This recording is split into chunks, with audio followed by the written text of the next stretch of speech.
Assalamualaikum warahmatullahi wabarakatuh. Perkenalkan Mbak Meli, sama saya Bidan Ami.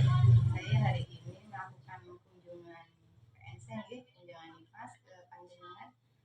Maaf, Mbak Meli nama panjangnya siapa ini?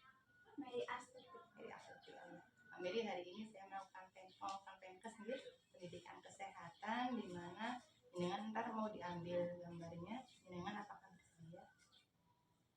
Bersedia, ya. Hari ini saya mau menjelaskan tentang ini kan hari ini pas hari keberapa ya Mbak Meli?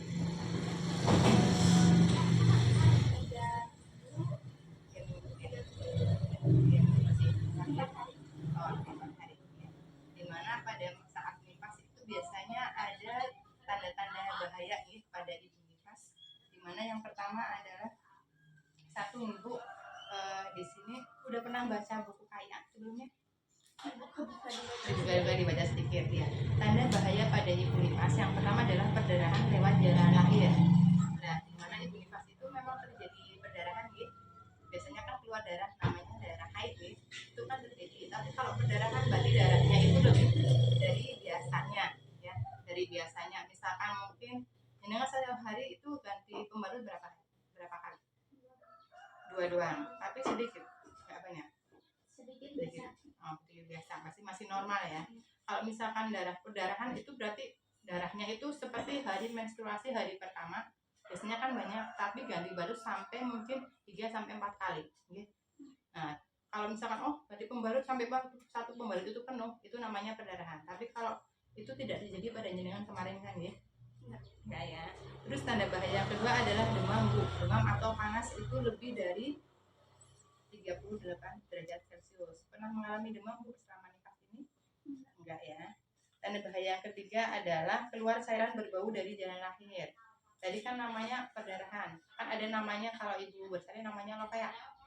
Ya, lopeya atau darah yang keluar pada saat jenengan itu nifas. Itu kalau baunya menyengat itu udah pasti kan memang bau, tapi baunya menyengat busuk. Nah, itu merupakan tanda bahaya. Busuknya kayak apa, Mbak?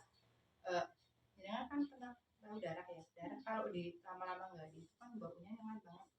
Nah, itu kan tanda bahaya. Terus baunya amis tapi nyengat, bau busuk kan tahu ya. Nah, itu tanda bahaya.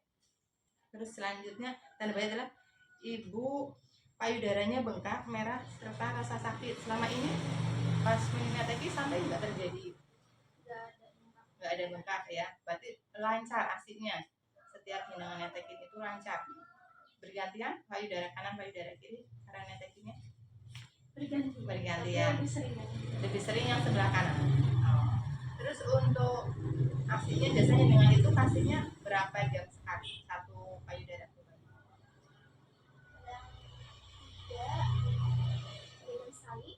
3 jam sekali. Oh iya. 2 jam sekali bisa lebih. Oh ya.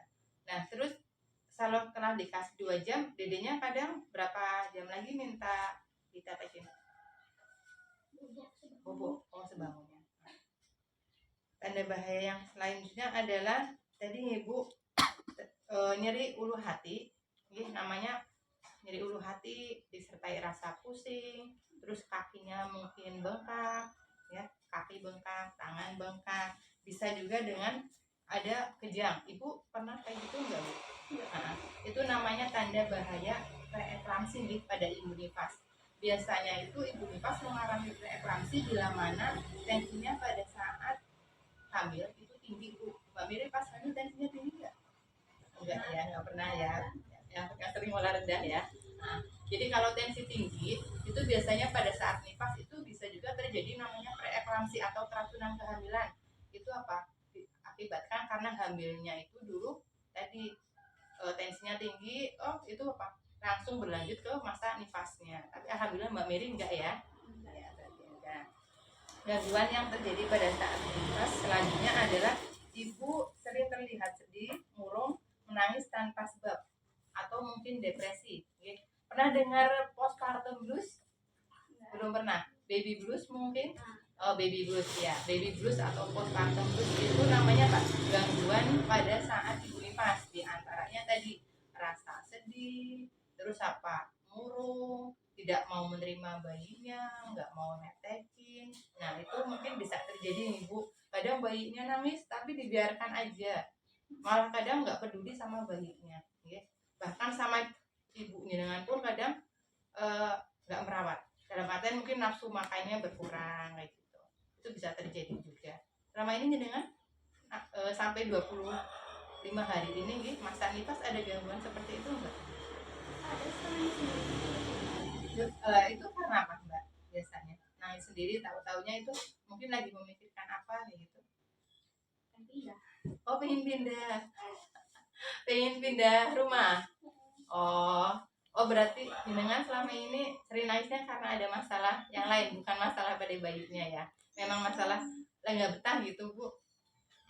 Nggak betah sama tinggal sama ibu ya. Nah, Bu, ya disabar-sabarin ya Bu.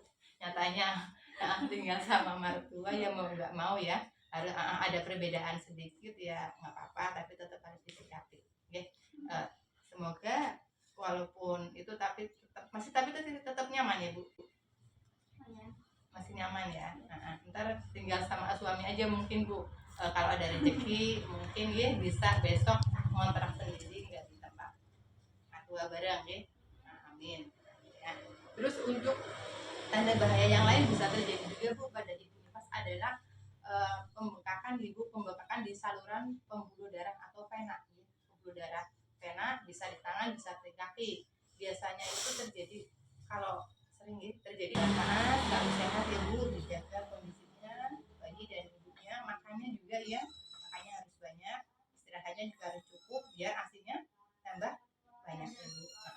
Terus masalah sedih sama ibu monggo diselesaikan. Itu aja dari saya Bu, terima kasih.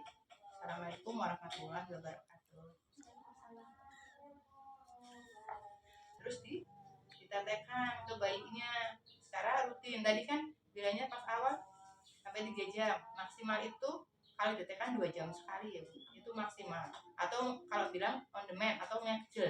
Jadi bayinya minta otomatis ditetekan.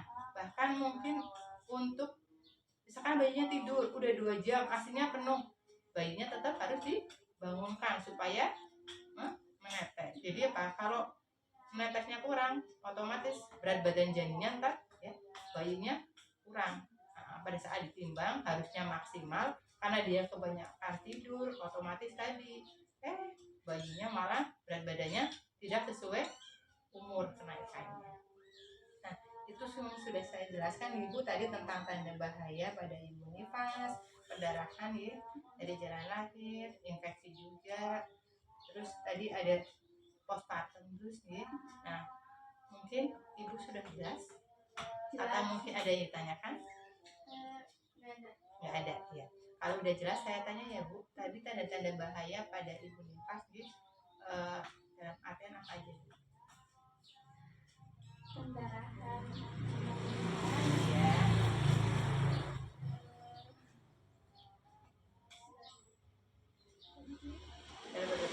Terus cairan